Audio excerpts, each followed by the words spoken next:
Vou começar, tenho em mãos aqui a decisão na íntegra do senhor Alexandre de Moraes, quando espancou e jogou no lixo a petição do PL a respeito da verificação de eventuais irregularidades no segundo turno da eleição. Eu estou trazendo isso agora para dizer que é inacreditável que uma decisão emanada de um ministro-presidente do Tribunal Superior Eleitoral e que é ministro do STF e que hoje é o dono da grande parte da nação que não tem brios, da grande parte da nação que é omissa, que é covarde, a grande parte. Ele apresenta a sua decisão de uma forma que eu diria repito, inacreditável quando vem de um ministro do TSE e do Supremo Tribunal Federal. Porque o que existe nesta petição de aberrante? E não é preciso ser jurista nem formado em direito para entender o que eu vou dizer. Uma decisão, vamos chamar de sentença, uma decisão, uma sentença, tem que ter obrigatoriamente fundamentação. Não se pode decidir dizendo indefiro, ponto. Indefiro porque quero, ponto. Indefiro porque me deu na telha, ponto. Não. Toda decisão, sob pena de ser nula, tem que ser fundamentada. Esta petição, pura e simplesmente, é baseada num parecer técnico, numa opinião de técnico, porque a petição do PL foi baseada em opinião técnica de engenheiros do ITA, de alta respeitabilidade. E ali eles diziam que as urnas, aparentemente, continham falhas.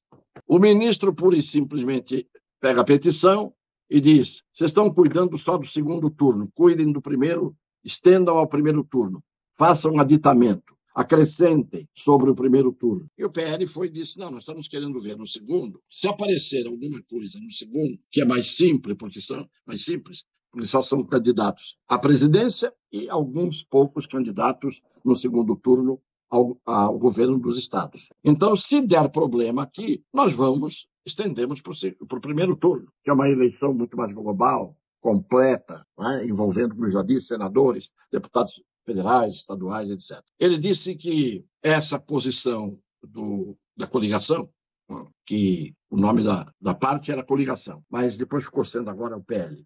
Muito bem, que isto era um desrespeito à sua ordem, não respeitou a decisão dele de mandar estender ao primeiro turno. O argumento do PL estava correto. Vamos examinar o segundo, que é o que decidiu a eleição. Vamos examinar o segundo turno só, porque é a eleição enxuta. Se não tiver problema, não se precisa perder tempo indo ao primeiro turno. A situação está resolvida. Se tiver problema, aí a gente estende ao primeiro turno. Corretíssimo. Um juiz imparcial e minimamente honesto do ponto de vista intelectual e conhecedor do direito iria por esse caminho que era absolutamente tranquilo e natural. Mas, como o PL argumentou com técnicos, ele veio e respondeu recorrendo a técnicos. Quem são os técnicos? Os técnicos do TSE, isto é, os técnicos do tribunal que ele preside. Então ele disse: o que esses técnicos disseram aqui na petição não interessa nada. E ele não cita o que foi dito na decisão dele. O que interessa é o que dizem os técnicos do TSE. Isto é, ele decidiu em causa própria, ele decidiu falando não com técnicos de terceiro ou com técnicos que desempatassem a posição. O TSE diz uma coisa, o PL diz outra, pega terceiros técnicos para ver quem tem razão. Não, ele tomou a palavra dos técnicos dele, que ele comanda, que ele chefia, funcionários do TSE, e diz: está tudo dito aqui, o que eles disseram é que é o certo. E ignora completamente o que disseram os técnicos na petição. Até aí, a gente poderia desculpar, porque em se tratando de Alexandre de Moraes, ele estaria dentro do terreno normal dos abusos que ele comete. Mas, mais adiante, ele pura e simplesmente diz: os argumentos da requerente, portanto, são absolutamente falsos. Ele não tirou dúvida com os técnicos. O que os técnicos do PL disseram, para ele, não são errôneos, não são questionáveis. Ou ele poderia dizer: eu não os aceito, porque em confronto com os meus técnicos, eu fico com os meus técnicos. Não, ele diz: são absolutamente falsos. O que dizem os técnicos respeitáveis, conceituados, que fizeram o parecer do ITA. Não suficiente isso, ele diz, desta maneira, ausentes os requisitos essenciais para a realização da verificação extraordinária após o pleito, está prevista na lei essa verificação, no artigo 51 da resolução do TSE, inclusive, do próprio TSE. Ele diz ausentes os requisitos. Como? Um dos requisitos é haver indícios de que pode ter havido alguma coisa errada. Ele atropelou isso, passou por cima disso e vai. Indefiro liminarmente, voto monocrático, não houve o colegiado, como sempre, e se ouvisse o colegiado, evidentemente ia assinar embaixo do que ele disse, tanto em razão da sua inépcia, se era inepta a petição, ele já tinha que declarar a inépcia na primeira vez, não teria que mandar aditar, que quem manda aditar, adita uma petição que tem um mínimo de fumaça do bom direito. Então, se é inepta, despacha logo e põe no lixo. Não, se ele mandou estender ao primeiro turno, é porque ele considerou a petição no que dizia respeito ao segundo turno, não para julgar o caso, mas para receber a petição e dar processamento. Além de não ter ouvido, para variar, a Procuradoria-Geral da República, que tem que opinar, porque o Ministério Público é o custos legis, é o fiscal da lei, ele tem que opinar obrigatoriamente. Passou por cima,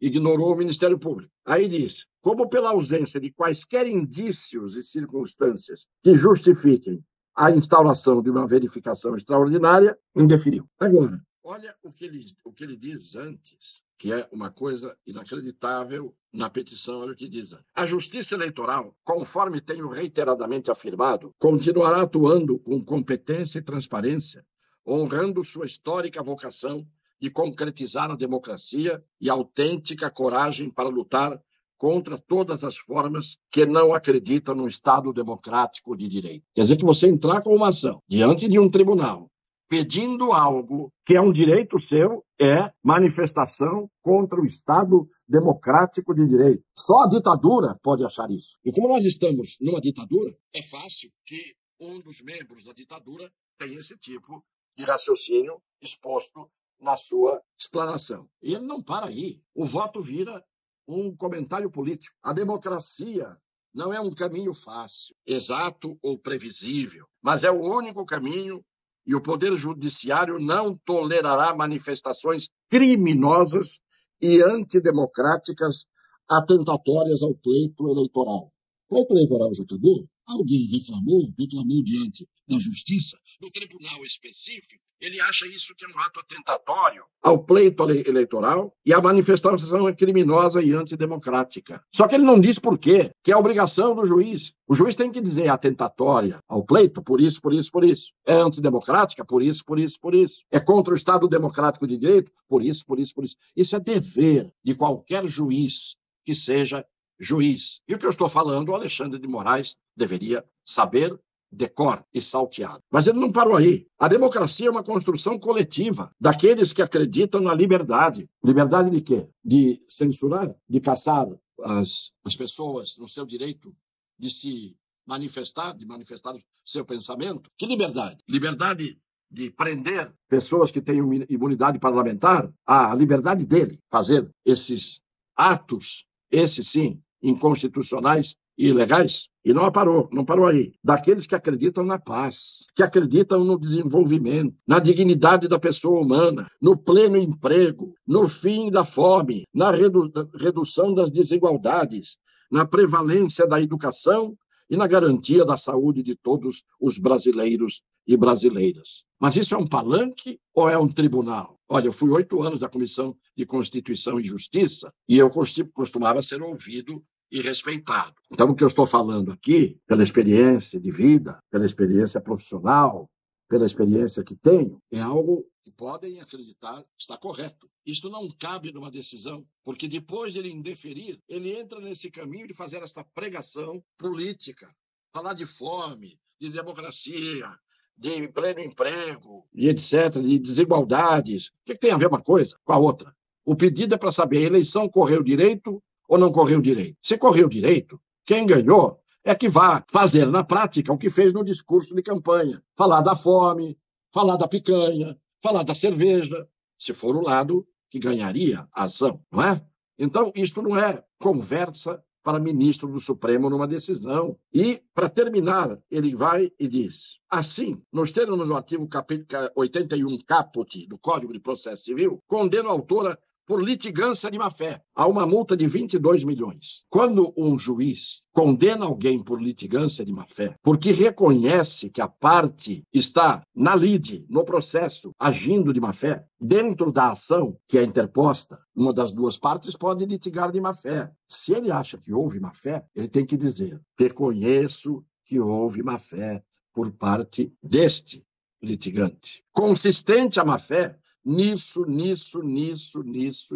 Ele não diz em nenhum momento em que consistiu a litigância de má-fé. Não fundamenta que é obrigatório. Isto é do Código de Processo Civil, isto é de regra do direito em qualquer lugar do mundo. Ação é o seu direito, como cidadão, de pedir ao Estado juiz, Poder Judiciário, que venha dirimir uma questão em que você acha que tem um direito e a parte contrária se opõe e acha que você não tem, quem tem o direito é ela. Quem resolve isso? Um dos dois, usando da força, fazer justiça pelas próprias mãos? Isso não existe. Então você recorre ao direito que quem aplica é o Estado juiz, que tem que ser isento, imparcial, cumpridor da Constituição e das leis. Portanto, no momento em que alguém acha que está prejudicado num direito, recorre à justiça. E a justiça pode dizer: o senhor não tem razão, ou o senhor tem razão. Isto é antidemocrático, isso é atentado contra a democracia, só na cabeça de alguém que não sabe o que é Estado democrático, que não sabe o que é democracia, o que não sabe o que é direito, ou aquele que, sabendo tudo isso, resolve passar por cima de tudo isso, porque o direito sou eu, a democracia sou eu, o Estado sou eu, como dizia o Luís XIV, rei da França, l'état c'est moi, e acabou na guilhotina. Muito bem, era isso que eu queria mostrar, porque a gente fala das petições e das decisões, e eu diria que esta decisão, do jeito que ela está, ela diz que houve litigância de má-fé, e houve, portanto, um litigante de má-fé, eu digo que houve um sentenciante de má-fé. É um direito que eu tenho de fazer esta crítica com base na lei e na Constituição do meu país, enquanto, pelo menos, as leis e a Constituição eram totalmente vigentes.